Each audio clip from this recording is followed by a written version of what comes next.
Hoje eu gostaria de tratar aqui de um tema bem interessante e bem pertinente para nós. Sabe que às vezes nos perguntam assim, né? É até comum nos perguntarem: e daí fulano, e a família como que vai? Como vai a família? Aliás, como que vai mesmo a família? Às vezes nem a gente sabe dizer ao certo como que vai. Se eu perguntasse para você dar uma nota de 1 a 10, quanto que você daria para a sua família? Sobretudo em relação às coisas espirituais. Hoje eu gostaria de falar aqui sobre os sintomas que determinam, que caracterizam uma família doente. Tem muitas famílias que estão doentes espiritualmente. Então eu gostaria de falar aqui dessas características de uma família doente. Quais são as características que revelam que uma família está doente?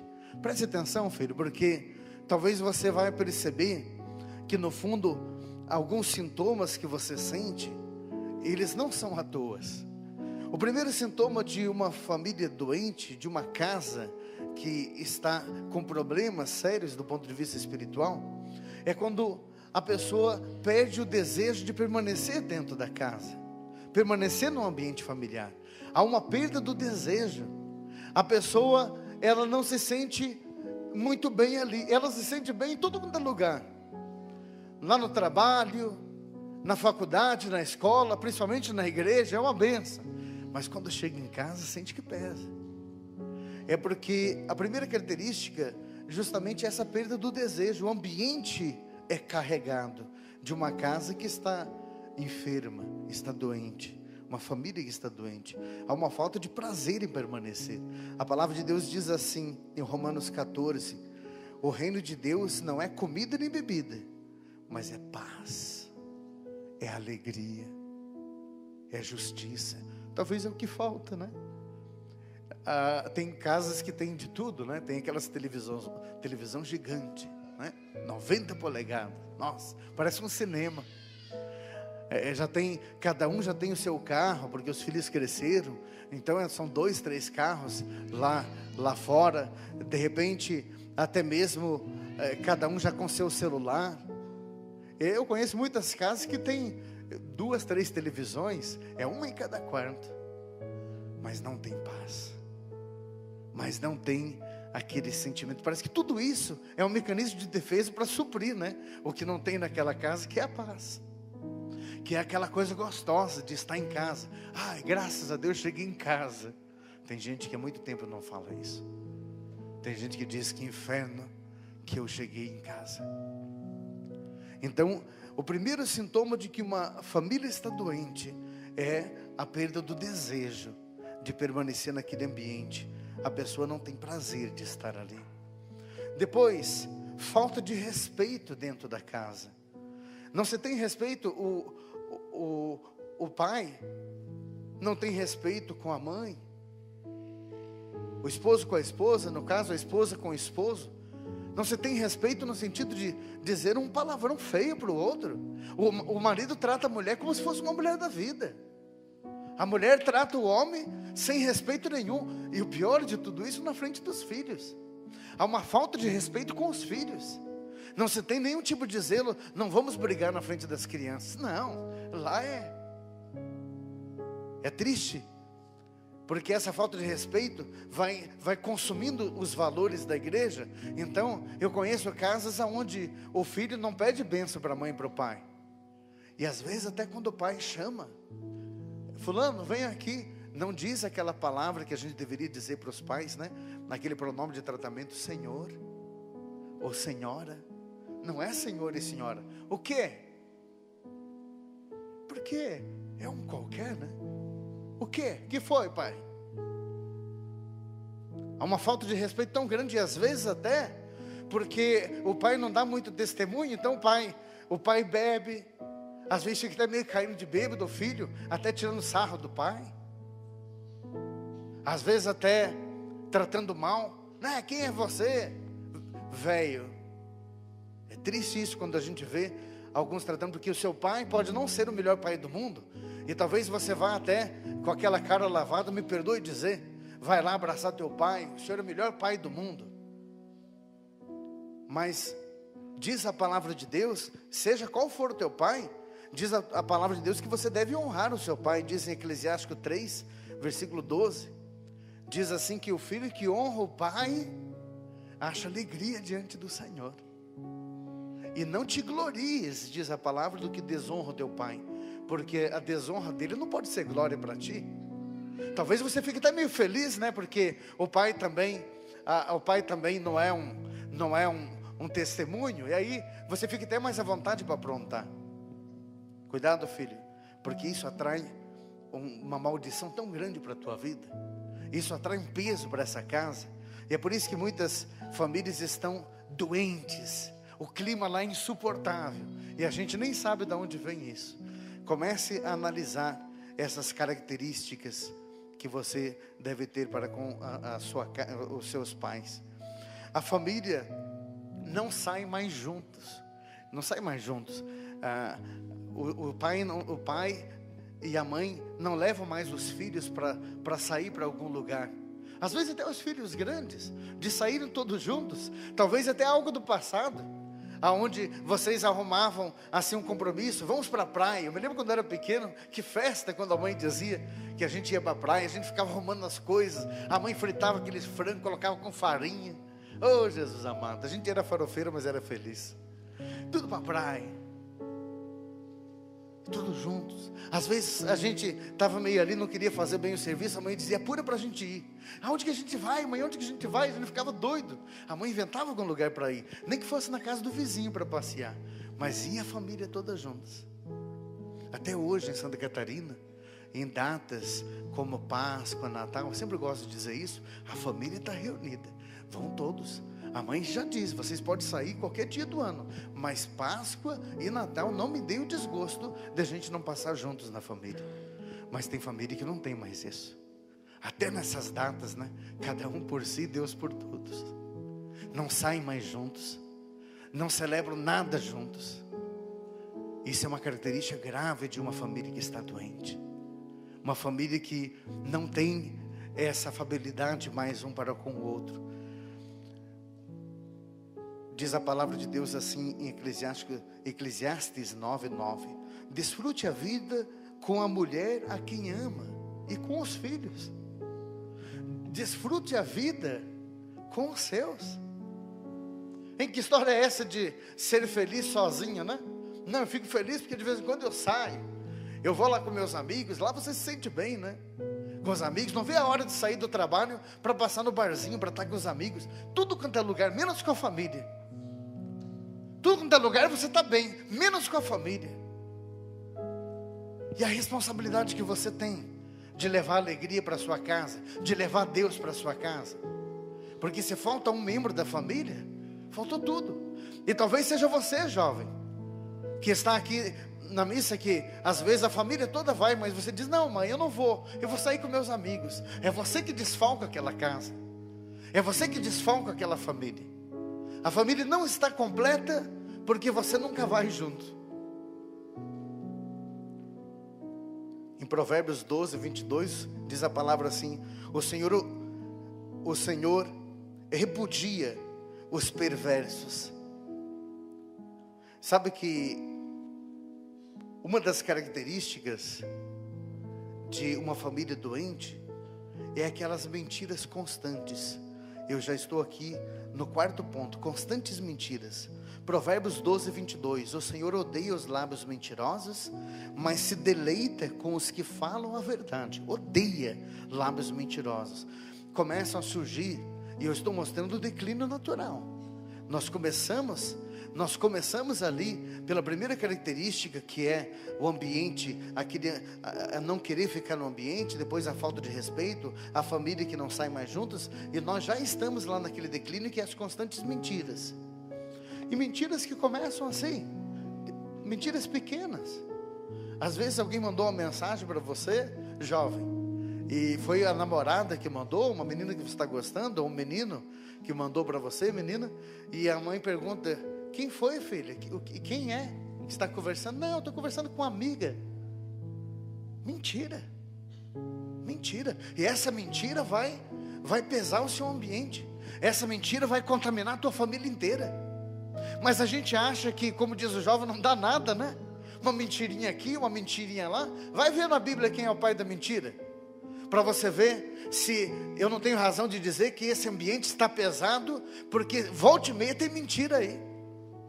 O homem dá uma saidinha, talvez para jogar uma bola, ou para fazer alguma coisa diferente, mas ele para a mulher ele mente, e às vezes são mentiras insignificantes, e daqui a pouco ele está alimentando essa mentira para coisas sérias, porque às vezes até diz que vai viajar a trabalho pela empresa, e está lá, às vezes até traindo a coitada, ou a mulher que possa estar traindo o marido, porque começou as mentiras daquelas coisas simples. Uma família doente sempre tem mentira. Tem gente que adora mentir.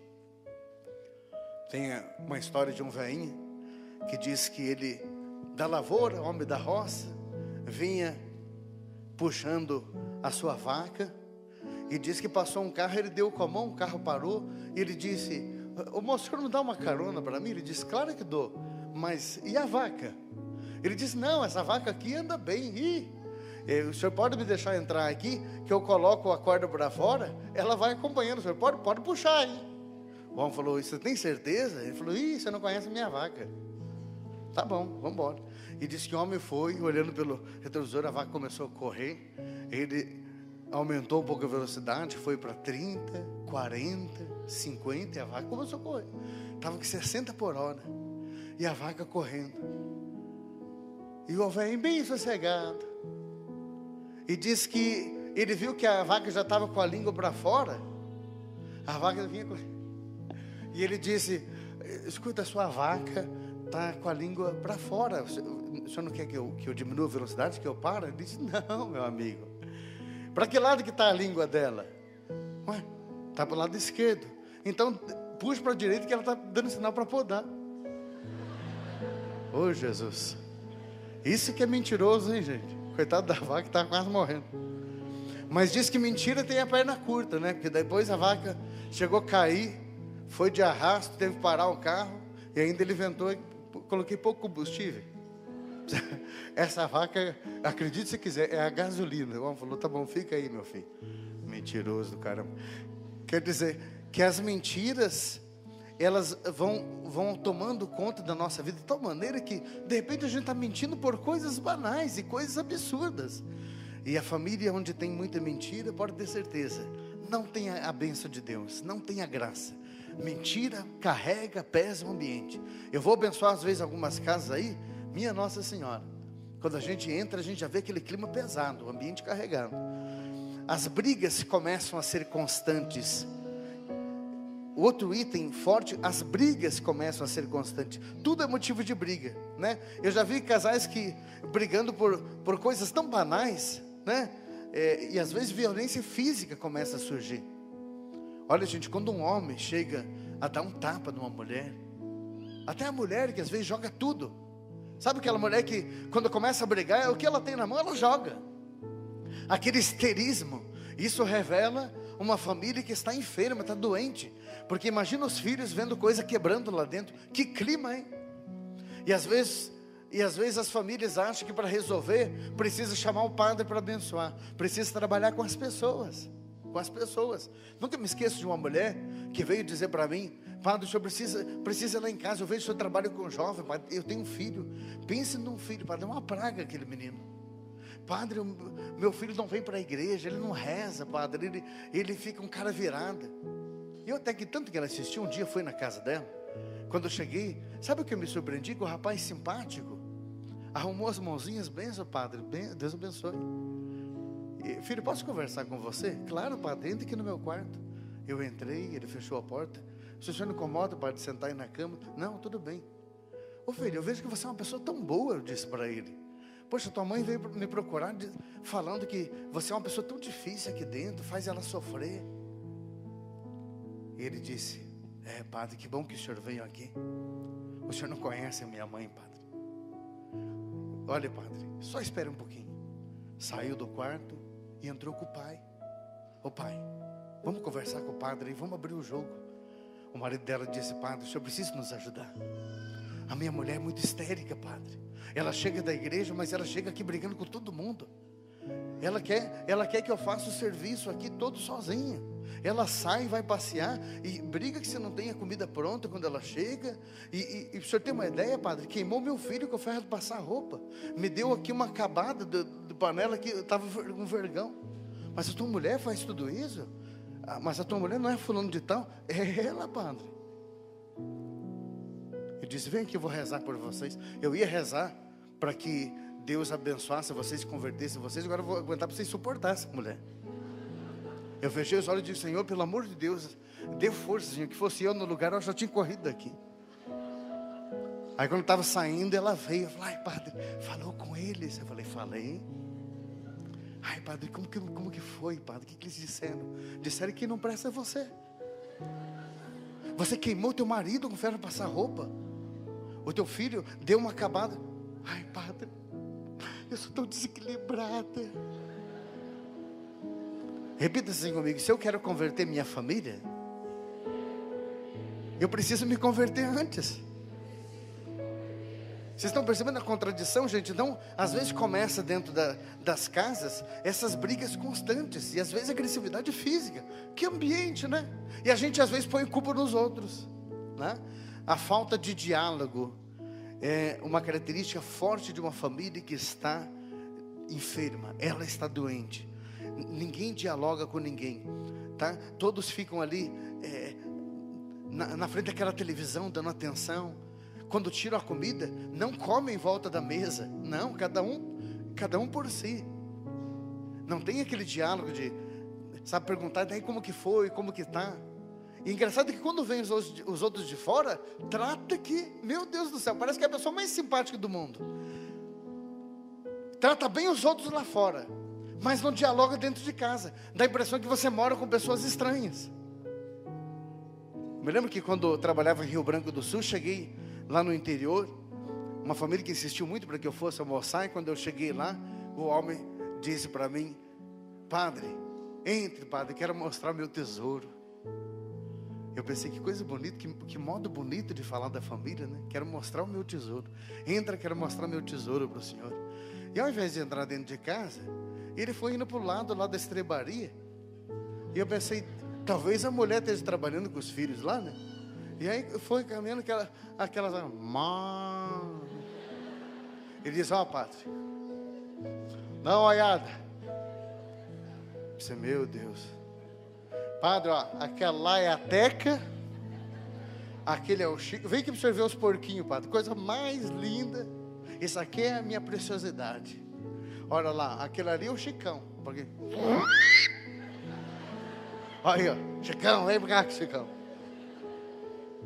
Ficou lá, a mulher saiu na janela e disse, bem, traga o padre para almoçar. Bem, calma aí. Padre, quando estava falando para o senhor, olha lá, aquelas cabritas lá. Dá uma olhada, que ela está de cria, padre. Coisa mais linda quando nasce. Oh, Jesus. Eu não sei se você conhece alguém assim, mas tem muita gente que trata melhor os cachorros do que gente dentro de casa. Trata melhor a criação do que a família. Coitado, quando eu entrei para dentro, ela tentou disfarçar. Nossa, amor, desse jeito o padre vai achar que você gosta mais dos animais do que da gente aqui. Eu disse, capaz, mulher, capaz. Essa mulher não é fácil, padre. Não dá para aguentar. Sabe que essa falta de diálogo às vezes leva a família a um esfriamento total, né? Tem uma história de uma professora.